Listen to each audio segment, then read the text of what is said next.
Welcome to Creative Genius Labs. I'm your host, Zane Wild. Today, on Creative Genius Labs, imagine a world where the simple act of eating becomes a revolutionary statement. Today, we explore how one woman's fight for real food reveals a shocking truth: that even after sparking a global movement, the most fundamental battle for our taste buds is far from over, and the next chapter depends entirely on you. Picture a sun-warmed tomato, perfectly ripe, nestled among emerald leaves in a garden. A child's small hand reaches toward it, trembling with curiosity. This simple moment contains everything Alice Waters has fought for across 5 decades. But in thousands of school cafeterias across America today, children push processed food around plastic trays under harsh fluorescent lights. How can the woman who taught America to taste again still struggle to help our children discover real food? The answer lies in a revolution that began with a single bite. Paris, 1965. The morning air carries the scent of fresh bread and herbs through narrow market streets. Young Alice Waters stands transfixed before a produce stall, watching a French grandmother select a single perfect peach. The woman lifts it to her nose, inhales its fragrance, tests its give with gentle fingers. This isn't shopping, this is ceremony. You can imagine Alice's wonder as she realizes food isn't meant to be a convenience, it's meant to be alive. Each morning in France brings new revelations: the butcher who knows every customer by name, the fishmonger who can tell you where each fish was caught that dawn, the farmers who speak of their soil like proud parents. For Alice, these aren't just charming traditions. They're showing her what America has lost in its rush toward industrial efficiency. Coming home feels like stepping into a black and white photo after living in color. American supermarkets gleam with fluorescent perfection, but the tomatoes are hard as baseballs, the bread tastes like cotton, and no one seems to notice. You felt this too, perhaps after returning from somewhere that showed you how things could be different. That gnawing sense that we've traded something precious for convenience. Alice opens a restaurant in Berkeley called Chez Panisse in 1971. Not to start a revolution, but simply to recreate that feeling she discovered in France. The menu changes daily based on what local farmers bring to her door.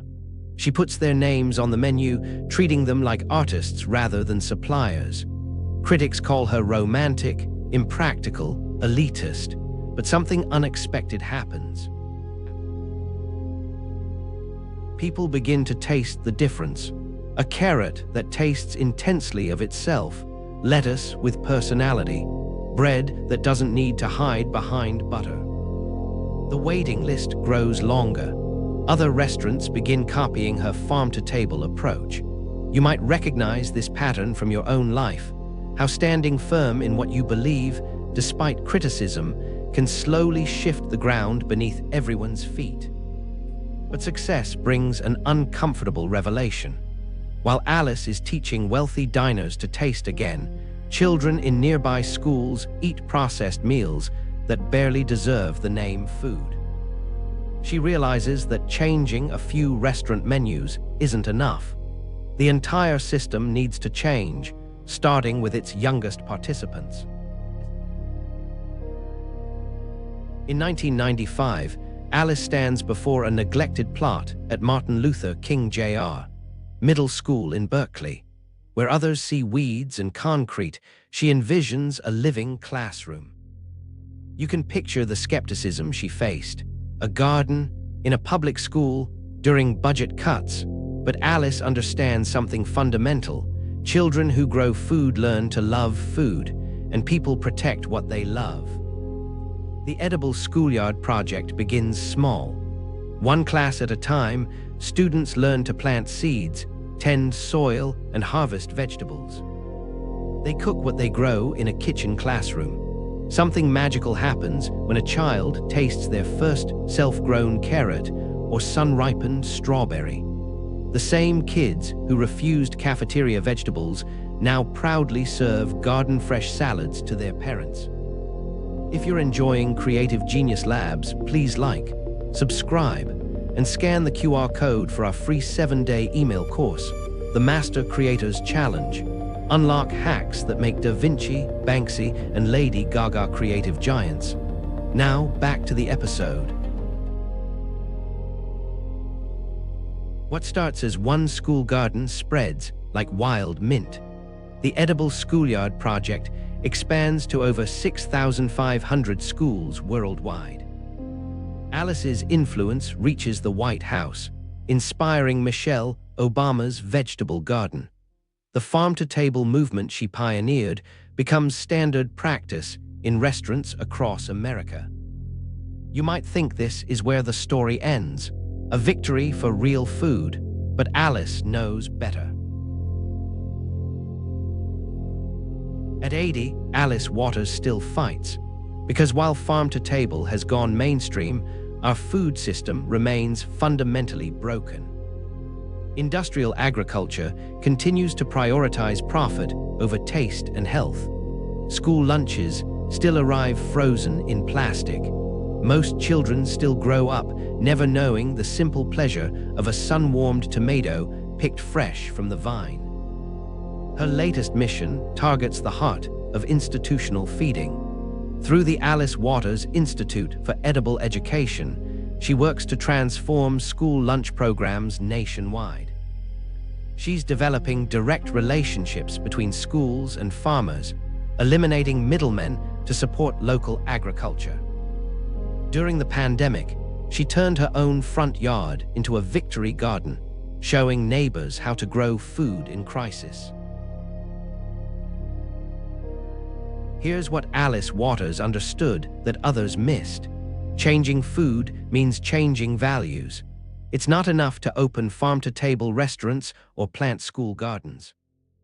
We must challenge the entire system that makes processed food cheaper than real food, that values convenience over quality, that disconnects us from the earth that feeds us.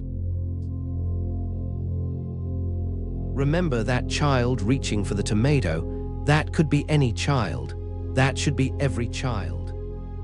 Alice Waters showed us that food isn't just fuel. It's a bridge between nature and culture, between pleasure and responsibility, between past and future.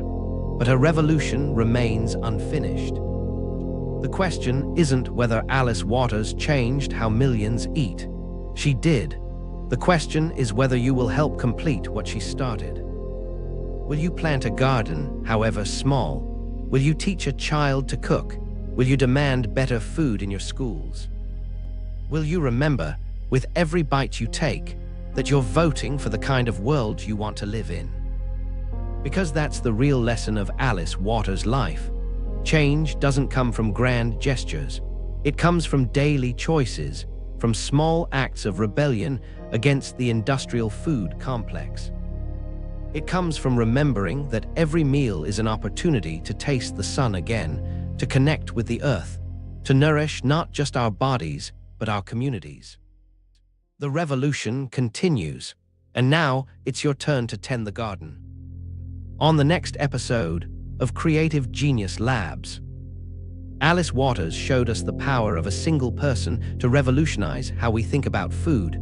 But what happens when an entire industry needs a similar transformation? What if I told you there was a man who believed comics could be more than just cheap entertainment? Next week, we shift gears from culinary arts to visual storytelling, exploring how one visionary fought to legitimize comics as a serious art form. This is a story of personal loss, creative innovation, and overcoming limitations. Prepare to discover how the hero of our next episode transformed the way we perceive comics forever. Please like, subscribe, and scan the QR code or follow the pinned link to get our free 7-day email course, The Master Creators Challenge. 7 days, 7 creative legends. Unlock your inner creative genius using the secret tactics of history's most revolutionary artists. Click the video that just popped up to watch the next one in this series. Or for episode summaries, behind-the-scenes info, and more, go to daily8.com/cgl. Thanks for watching.